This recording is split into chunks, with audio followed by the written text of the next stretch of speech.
6.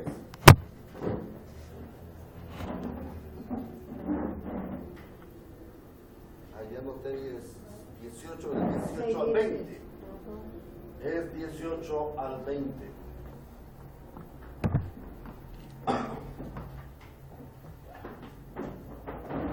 Dice la palabra del Señor: oren en el Espíritu en todo momento, con peticiones y ruegos. Manténganse alerta y perseveren en oración por todos los santos.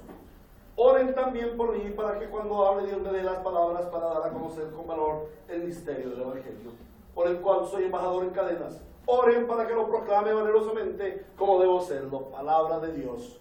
Amén. Muy bien, hermanos. Pues gracias al Señor porque hoy habla su iglesia. Y esto es lo que el Espíritu dice hoy a los santos creyentes. Hemos venido estudiando la mortificación del pecado. Ha sido nuestro estudio consecutivo.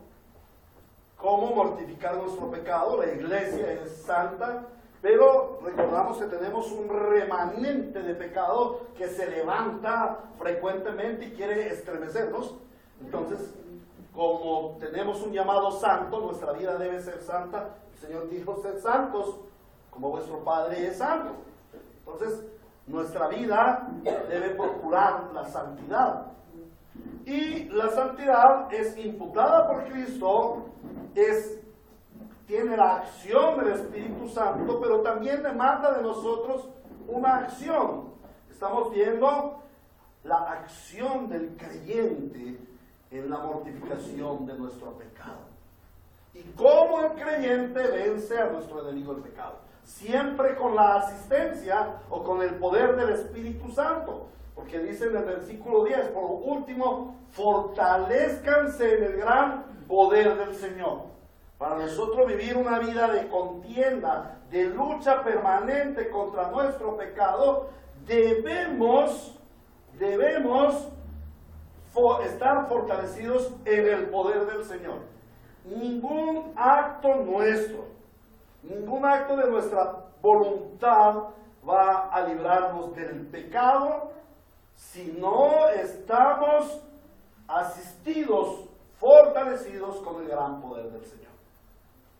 Entonces el Señor nos dice que Él nos da una armadura, y esa armadura es para contender, porque nuestra lucha no es contra seres humanos, sino contra poderes, contra autoridades que nos dominan, que nos gobiernan, que quieren doblegarnos. Si bien es cierto, nuestro adversario no puede quitarle la vida eterna a un hijo de Dios, también es cierto que Él se la quiere hacer a cuadritos. Entonces tenemos que luchar para vivir nuestra vida plena en Cristo, nuestra vida de gozo, nuestra vida de esperanza, nuestra vida de victoria en el Señor. Y hemos venido hablando de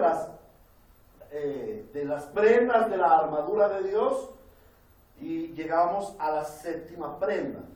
Entonces vamos a recordar, para los que están llegando hoy, vamos a recordar algunas cosas que hemos estudiado. Lo primero que estudiamos es que estas prendas podemos dividirlas en tres grupos de prendas. La primera prenda, las primeras prendas que vimos son prendas ¿de qué? No, de firmeza, porque dice allí: por lo tanto, pónganse toda la armadura de Dios para que cuando llegue el día malo puedan resistir hasta el fin con firmeza. Manténganse firmes. ¿Cómo se mantienen firmes? Ceñidos con el cinturón de la verdad, protegidos con la coraza de justicia y calzados con la disposición de proclamar el Evangelio. Entonces, primero tenemos las armas de firmeza. Luego tenemos las armas de defensa, que son dos. ¿Cuáles son esas armas de defensa? El escudo de la fe. ¿Qué hace el escudo de la fe? Apaga los dardos de fuego del maligno. Y el casco o yelmo de la salvación, ¿qué hace el yelmo de la salvación? ¿Cubre qué? Los pensamientos. Muy bien, cubre nuestra mente, nuestro pensamiento como creyentes, especialmente nuestro pensamiento, nuestro conocimiento acerca de la salvación. vimos que hay dos armas de qué? Ya vimos de firmeza, ya vimos de defensa y estamos viendo dos armas dos prendas de ataque. ¿Por qué de ataque? Porque nuestra vida como creyentes no es simplemente para ser estáticos allí, estar quietos, no. El reino de los cielos avanza. El Señor dijo, sobre esta roca edificaré mi iglesia y las puertas del Hades no prevalecerán contra ella. Esto quiere decir que las puertas del Hades no pueden frenar el avance de la iglesia. La iglesia va avanzando, el reino de los cielos va avanzando. Entonces, las armas de ataque nos conducen a meditar en que somos un pueblo que está permanentemente avanzando. Somos un pueblo de avance. Entonces ya la semana pasada vimos la espada del Espíritu, que es la palabra de Dios. Hoy tenemos la séptima prenda de la armadura espiritual del creyente, que nos revela la Escritura, y es la oración. ¿Qué es la oración? La oración es la experiencia de comunión, de comunicación entre Dios y el creyente. La palabra es la comunicación entre Dios y el creyente, pero la comunicación entre el creyente y Dios es la palabra, es la oración. Dios se expresa a nosotros a través de la palabra. Nosotros nos expresamos a Él a través de la oración. Entonces, la oración es la experiencia de comunión, de comunicación entre el creyente y Dios. Y para poder dar un uso correcto y efectivo a la armadura espiritual, a toda la armadura espiritual, nosotros como creyentes debemos someter nuestra vida en oración al Señor. En oración al Señor. Y es bien especial que la oración queda como última de las prendas. Y no está identificada con ninguna prenda usada por un soldado romano. Mire que las demás tienen analogía, ¿cierto? Pero la oración no tiene una analogía, porque es una arma única para los creyentes. Ahora, el texto nos muestra 4 de las muchas características de la oración ferviente del cristiano. Y vamos a estudiar hoy esas 4 características de la oración ferviente del cristiano, que deben ser usadas, o que debe ser usada como arma espiritual para luchar contra nuestro enemigo, el diablo, contra nuestro enemigo, el pecado. Lo primero que vemos allí, vamos a ir al versículo 18. Oren en el Espíritu en todo tiempo. Orar en todo tiempo es el primero. Orar en todo tiempo. El creyente no puede cesar de orar.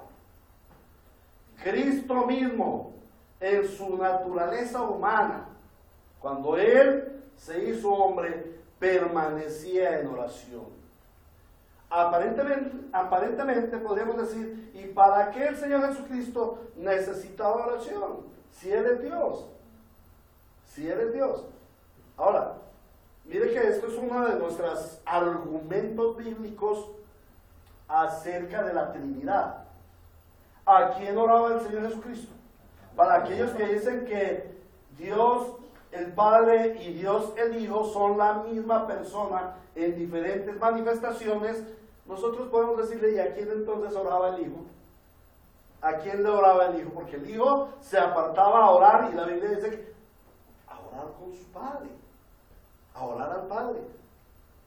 Y cuando el Hijo convocó a los apóstoles, cuando le preguntaron, Señor, enséñanos a orar, ustedes orarán al Padre así, de esta forma orarán al Padre. Entonces, el Señor Jesucristo aparentemente no necesitaba de la oración porque Él es Dios. Pero Él nos enseñó a tener comunión permanente con Dios. Y es una comunión que debe ser permanente. Un santo hombre de Dios decía, yo no puedo orar más de 10 minutos. Porque era un hombre poderoso en el Espíritu. Entonces le preguntaron, ¿y cuál es su fórmula para que usted viva esa vida poderosa, esa vida de un creyente cristiano victorioso? Dijo, no, pues la realidad es que yo no oro más de 10 minutos. ¿Cómo así usted? ¿Usted no ora más de 10 minutos? Sí, yo no oro más de 10 minutos, pero no paso más de 10 minutos sin orar. Entonces nuestra vida debe ser de constante oración. Y uno de los problemas que nosotros tenemos en nuestro ritualismo cristiano, en nuestra tradición cristiana, es que nosotros debemos tener un devocional en la mañana. Algunos dicen devocional en la mañana y altar familiar en la noche. Y el resto del día se nos olvida. Porque claro, como ya hicimos el devocional en la mañana y seguramente algunos lo hacen, otros no, van a tener su devocional en la noche o su altar familiar en la noche, pues el resto del día pueden pasar sin orar. No, hermanos. Nosotros debemos vivir en una plena oración. Desde que nos levantamos, nuestro primer acto debe ser acción de gracias, alabanza y adoración al Señor. Algunas personas se levantan y dicen, ¡ay, qué pereza! No puedo vivir. En vez de decir, Señor, gracias, porque me das la luz de un nuevo día para vivirlo para tu gloria. Amén. Gracias, Señor, porque me diste el reposo necesario para afrontar un día de lucha espiritual, en la victoria de Cristo. Gracias, Señor, porque hoy tengo toda la provisión en Cristo Jesús, Señor nuestro. Gracias porque hoy tengo todo el poder en el Espíritu de Dios. Gracias porque hoy está el manantial de la palabra dispuesto para mi vida. Te alabo, Señor. Bendigo tu santo nombre. Pero ¿de qué vale la pena levantarse a hacer un devocional a decir, ay, qué pereza, está como oscuro el día, yo no puedo dormir, no, y no hay plata, y no hay mercado, y no sé, y quejándose? No, hermanos. Miremos las oraciones de los santos de la Biblia. A ver, ¿en dónde están las quejas? Todos inician con grandes alabanzas al Señor y después dicen, Señor, si a ti te place, si es tu voluntad, si tú lo quieres, bendícenos de esta forma. Bendícenos. Pero todo es primero viniendo al Rey con alabanza, con honor, con gloria. Amén. Amén. Entonces nosotros debemos orar en todo tiempo. Debemos orar en los tiempos difíciles, pero también en los tiempos buenos. Debemos orar en la aflicción, pero también en el gozo. Debemos orar en el templo, pero también debemos orar en las casas. Debemos orar en la mañana, pero también al mediodía, a la hora del almuerzo, al desayuno, a la cena, en la noche. Debemos estar en permanente oración.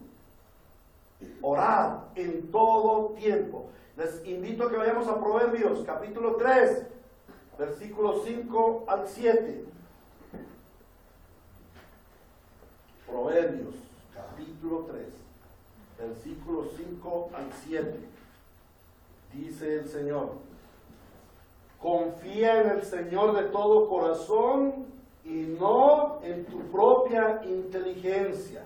Reconócelo en todos tus caminos y Él allanará tus sendas.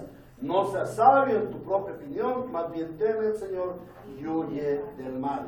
Y esto trae sus consecuencias. Esto infundirá salud a tu cuerpo y fortalecerá tu ser.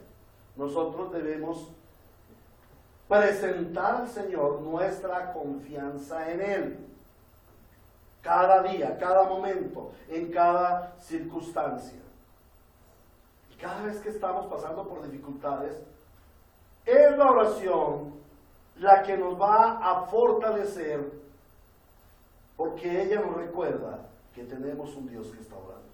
Amén. Y recuerdo o insisto a los hermanos que a veces el tiempo más difícil para orar, el tiempo en que más difícil es orar es cuando no estamos sometidos a pruebas.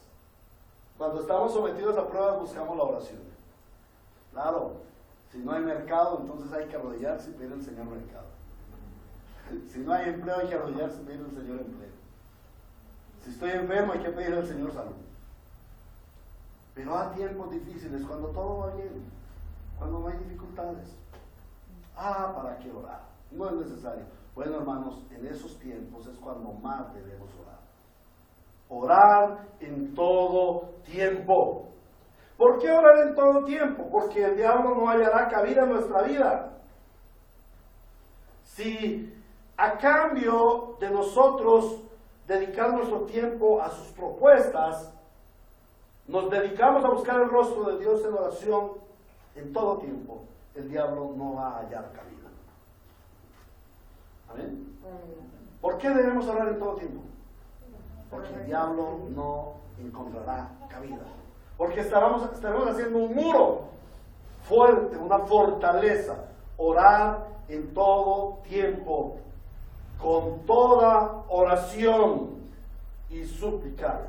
Entonces dice, orando en todo tiempo, con toda oración y súplica. Miremos qué es eso con toda oración. Esto es presentar al Señor la variedad de oración que contempla la palabra de Dios. Y les invito a que vayamos a Mateo capítulo 6, versículo 10, y miremos el modelo de oración dado por el Señor Jesús en todo su contenido. Entonces vemos allí que dice, versículo 9, ustedes deben orar así: Padre nuestro que estás en el cielo, santificado sea tu nombre. ¿Cuál es el primer principio de esta oración? ¿Cómo entra el creyente cristiano a la oración? Con adoración, con reconocimiento de quién es Dios, de sus atributos, y en este caso, para mí, el más hermoso de los atributos de Dios hacia nuestras vidas, y es que Él es nuestro Padre. Amén. Que nos ha adoptado como hijos. Amén. Yo siempre doy gracias al Señor por su santidad, por su poder, por su bondad, por su misericordia, por su justicia, por todo, pero en donde más recalco es, pero sobre todo por tu paternidad. Amén. Porque en tu santidad podrías destruirme porque yo he pecado. Porque en tu justicia soy merecedor de ser echado al infierno porque he pecado. Pero como Padre te plació adoptarme como hijo. ¿Y a qué precio? A la muerte de su propio hijo. Al sacrificio de nuestro Señor Jesucristo. Por ese sacrificio Él se convirtió en Padre adoptivo de su pueblo, de su iglesia. Entonces, podemos decir con toda confianza: Padre nuestro que estás en los cielos. Cuando estamos hablando de Padre nuestro que estás en los cielos, estamos hablando de la superioridad de Dios, de la grandeza, de la eternidad, de la infinitud, de los atributos sublimes de Dios, su omnipotencia, su omnipresencia, su omnisciencia. Santificado sea tu nombre. Allí estamos hablando de esa santidad que Él tiene y del honor que nosotros hemos de darle por su santidad y su majestad. Entonces nosotros comenzamos con adoración a Dios, pero también declaramos la oración de sometimiento. Venga a nosotros tu reino, hágase tu voluntad en la tierra como en el cielo. Es sometimiento de nuestro ser, de nuestra vida, de nuestro carácter al Señor. Pero también mostramos a Él nuestras necesidades naturales. En esas necesidades naturales hacemos la súplica, primero para nuestra manutención. Danos hoy nuestro pan de cada día. Suple cada una de nuestras necesidades. Necesidades en todos los aspectos de nuestra vida. Porque Dios es suficiente para abundar en nosotros. Toda buena dádiva, todo don perfecto proviene del Padre de las luces, en quien no hay sombra de variación. Él nos bendecirá con toda bendición espiritual que genera toda bendición material en Cristo Jesús, Señor nuestro. Amén. Y si Él nos dio a su Hijo Jesucristo, ¿cómo no nos dará juntamente con Él todas las cosas que nosotros necesitamos? Entonces Él suplirá todas nuestras necesidades en todo sentido. Y en todo sentido, como nosotros somos de carne, miramos primero la carne. Danos hoy nuestro pan diario, nuestro alimento, nuestro vestido, nuestro techo. Pero ¿saben una cosa? También Él es dador de todo bien emotivo, emocional, de los sentimientos. Y Él guarda nuestro corazón, nuestras emociones. Y por eso podemos pedir, darnos el pan de nuestra emoción. Susténtanos nuestras emociones hoy. Cuán delicioso es ver la gloria de Dios en cada uno de sus actos. Amén. Cuán delicioso es deleitarnos en cada una de las cosas que hace el Señor en nuestra vida. Desde el mismo aire que respiramos. Ahora, luego pedimos, o también en esta necesidad del pan nuestro, necesitamos el pan espiritual, que es el más importante. Entonces, con toda oración y súplica, suplicamos, rogamos para que el pan nuestro de cada día, la palabra de Dios, venga a nuestra vida. Y viene por diferentes vías. La vía de nuestra comunión con la palabra. Pero también vemos la vía a través de por ejemplo, cuando escuchamos la radio, cuando estamos escuchando radio cristiana y escuchamos sermones, enseñanzas, o cuando quizás entramos al internet e investigamos, buscamos buenos sermones bíblicos para edificar nuestra vida. Allí está el pan espiritual diario. Cuando leemos buena literatura cristiana, allí está nuestro pan diario, y ese pan debemos pedirlo al Señor frecuentemente. Amén. Amén. Bueno, pero también, mira, está otra gran necesidad: perdónanos nuestras deudas, como también nosotros perdonamos a nuestros deudores.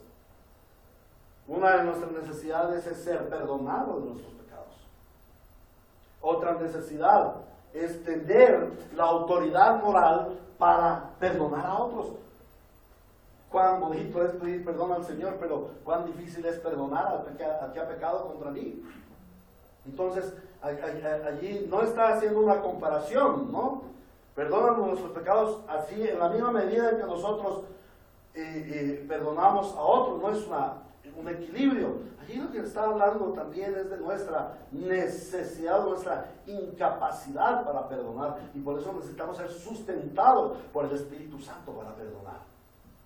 Y vaya si esa es una lucha diaria. ¿Cómo perdonar a alguien 70 veces 7 cada hora? Difícil, difícil. Por eso debemos tomar, así como perdonamos. Susténtanos, Señor, para perdonar a otros. Y luego dice, y no nos dejes caer en la tentación. Y no nos dejes caer en la tentación. Mas líbranos de todo mal, mas líbranos del maligno. Esto muestra nuestra debilidad, nuestra vulnerabilidad en este mundo espiritual y en este mundo material.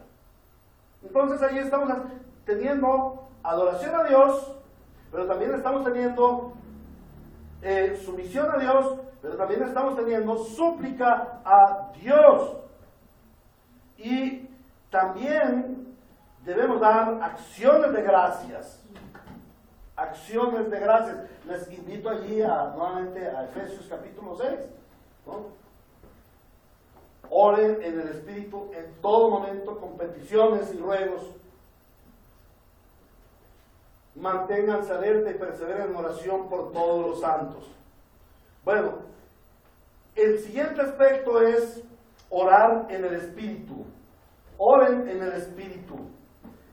La dependencia del cristiano al Espíritu Santo debe ser total, no puede ser parcial. Nosotros debemos depender absolutamente del Espíritu Santo. Para que el creyente sea fortalecido, debe estar dependiendo del Espíritu Santo. Para vencer en la lucha espiritual. Para poder someternos a Dios debemos estar dependientes del Espíritu Santo. Para poder orar debemos estar dependiendo del Espíritu Santo. Siempre debemos estar dependiendo del Espíritu Santo. Yo les he comentado que algunas veces sucede que se nos pierden cosas, ¿no? La casa, por ejemplo, voy a salir y no encuentro las llaves del carro. Y necesitamos salir de urgencia. Entonces, ¿qué hacemos? Depender del Espíritu Santo. Ay, hermano, pero depender del Espíritu Santo para tantas minucias que se te pierdan las llaves. Sí, es que el Espíritu Santo sabe dónde están. Y Él me puede decir, Él me puede mostrar. Él no va a venir y va a decirle, mira, están en el cajón tal. No, pero Él sí me va a dirigir. Porque yo dependo del Espíritu Santo. ¿Amén? El Espíritu Santo, su nombre es Paracleto. Paracleto. La palabra Paracleto significa abogado, el que aboga, pero también significa columna, baluarte que sostiene. Él me está sosteniendo a mí en todo. Él está conmigo en todo. Recordemos, el nombre Emanuel significa Dios con nosotros. El Espíritu Santo es el Espíritu de Emanuel. Él está con nosotros. Está obrando a favor de nosotros. Entonces debemos estar en dependencia total del Espíritu Santo. Un grave error de la mayoría de los cristianos modernos es que no saben orar. ¿Por qué? Porque oran conforme a sus deseos carnales, a sus caprichos. Piensan que la oración es una varita mágica para resolver los problemas. Y a mí me causa a veces tristeza cuando la gente le dice a otro, ore, ore hermano, que la oración tiene poder. ¿Quién de ustedes cree que la oración tiene poder? Levante su mano que crea que la oración tiene poder. Hermanos, la oración no tiene poder. Si la oración tuviera poder, los musulmanes serían, mejor dicho, podrían hacer lo que quisieran, porque esa gente nos enseña a nosotros a orar 5 veces diarias religiosamente, mirando hacia la Meca, oran, y ellos creen que están orando al Dios de la Biblia. No, ellos están orando a Alá, su Dios de sus imaginaciones. Alá no es el Dios de la Biblia, aunque ellos digan. Ellos le llevan kilómetros de ventaja a los cristianos. Entonces su oración, si la oración fuera poderosa, ellos realmente serían los dueños del mundo y harían lo que quisieran, porque son gente que de verdad oran. Si la oración no es poderosa, ¿para qué orar? No, es que la oración no es la poderosa. El poderoso es el Dios al que nosotros oramos. Amén. Entonces debemos creer que nuestra oración no es la poderosa, que por medio de mi oración voy a cambiar los designios de Dios. No, mi oración no es poderosa para cambiar los designios de Dios. Mi oración es para doblegar mi vida a los designios de Dios. Por eso dice, hágase, Señor, tu voluntad. Y hágase tu voluntad en esta tierra. ¿En cuál tierra? En esta.